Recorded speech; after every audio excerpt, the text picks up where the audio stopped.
Okay, we want to talk about growth by successive factors. Okay, we've already talked about growth by a single factor, and that leads to an exponential function. Okay, in 4 successive years, example here, we're going to assume we have a population that, due to environmental factors or whatever, changes by factors 1.4, 1.2, 0.8, and 1.25. We're going to assume an initial population of 1 unit.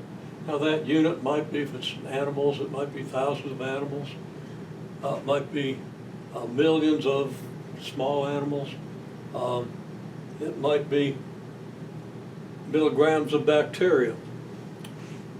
Okay, but whatever it is, it's going to change by these factors. And we want to find the population at t equals 1, 2, 3, 4. Okay, well,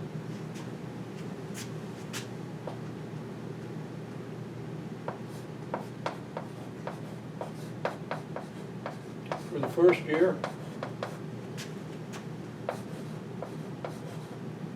the population starts at 1 unit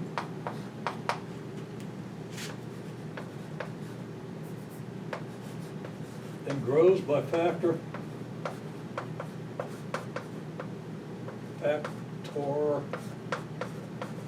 1.4. So population at the end of the year is 1.4 times the population at the beginning of the year, because that's what it means to grow by a factor. A factor is something we multiply by something else, okay? 1.4 times 1, or 1.4. For the second year, start at population 1.4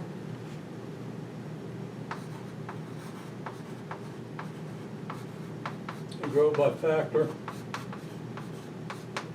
1.2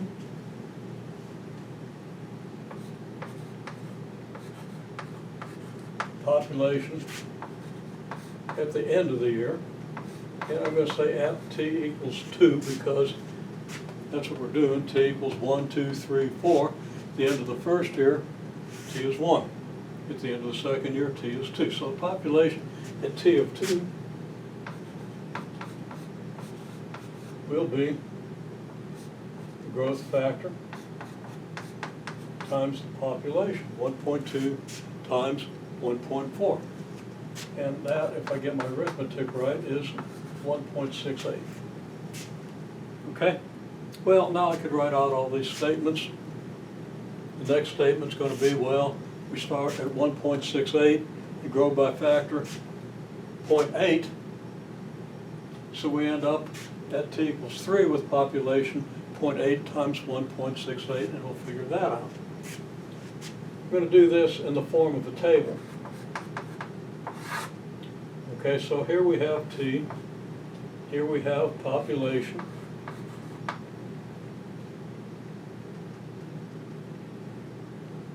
so at t equals 0, the population is 1.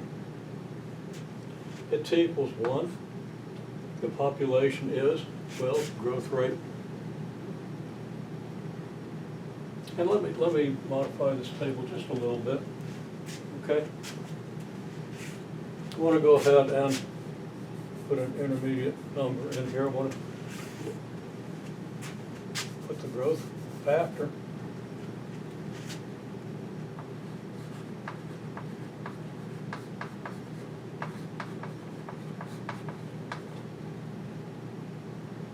which will be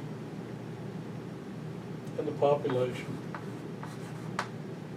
Population is 1, and there's no growth factor at t equals 0, but now between 0 and 1 for the first year, the growth factor is 1.4. So population is 1.4 times 1 equals 1.4. And then for the second year, the growth factor is 1.2, so the population is 1.2 times 1.4, which is 1.68. And then for t equals 3, the growth factor is 0.8. So what's the population going to be? It's going to be 0.8 times 1.68.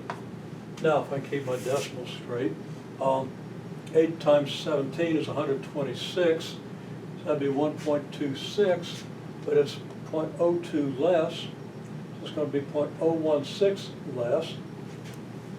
I said 1.26.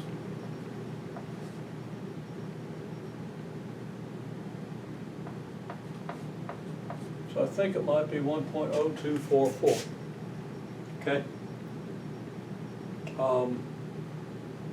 Yeah, I think that might be right. And if it isn't, you can correct it. Okay? So, you see that our population fell because the growth factor is 0.8. We only have then 80% of the population at the end of that year. It's a bad year. Okay? The old ones died. There weren't as many young ones born. And maybe some of the healthy ones died too. Okay? And the next year, though, things rebound a bit. The growth factor is 1.25. So we get 1.25 times 1.244. Now that's adding a quarter, and a quarter of 1.2 would be 0.3. Adding that would give us 1.5. Adding a quarter to 0.44 gives us 5.5. So I think we have 1.555.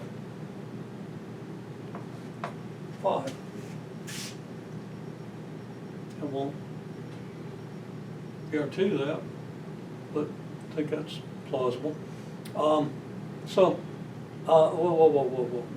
We have 0.55, 1.5. I didn't add it, I did something ignorant. And the reason I took a second look at it is I didn't think a 20% decrease followed by a 25% increase would decrease the population from here to here by as much as it did. Okay. I should have a little leery of that, but you do your own calculations. Okay, so here we have it. Those are the populations. Now, relevant to what we've been doing, we could do T against the log of the population versus T.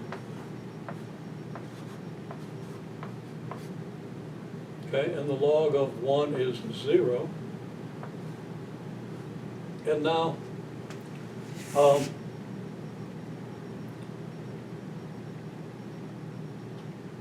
I don't want to estimate these logs in my head, and I was going to do this elsewhere.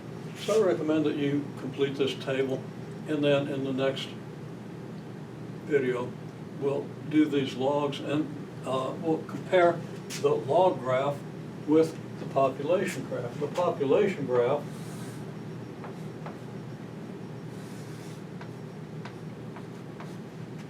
will look something like this. If you've got 2 here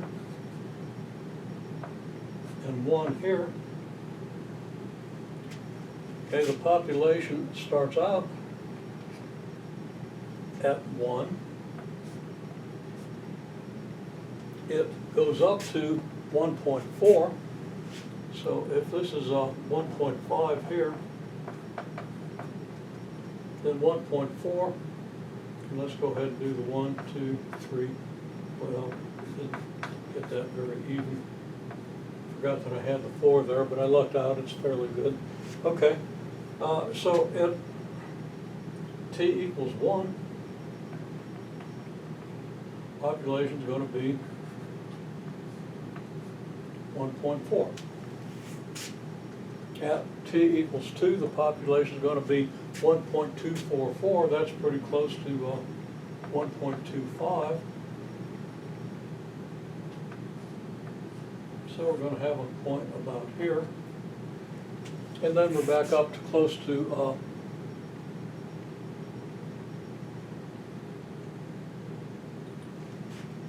you know, my eye caught a 1.4 there. I know darn well the population should have been 1.68. So we'll just kind of smear that out. And get up here to 1.68. So here would be 1.75. 1.68 would be a little below that, so it would be like maybe here. And now things are a little distorted. That point's a little too far to the right, but it's okay. And then here we get like a 1.6, 1.599, if that's right. Pretty close to 1.6, we have this.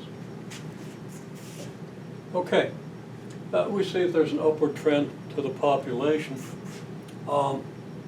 And it occurs to me looking at that graph that I'm not going to be able to make a lot of sense out of the log graph here. So I'm not going to do that. But I'm going to comment that if you have a graph of this nature, you can do a log graph, and sometimes it tells you something. So we'll do one in the next video that actually does tell you a little bit.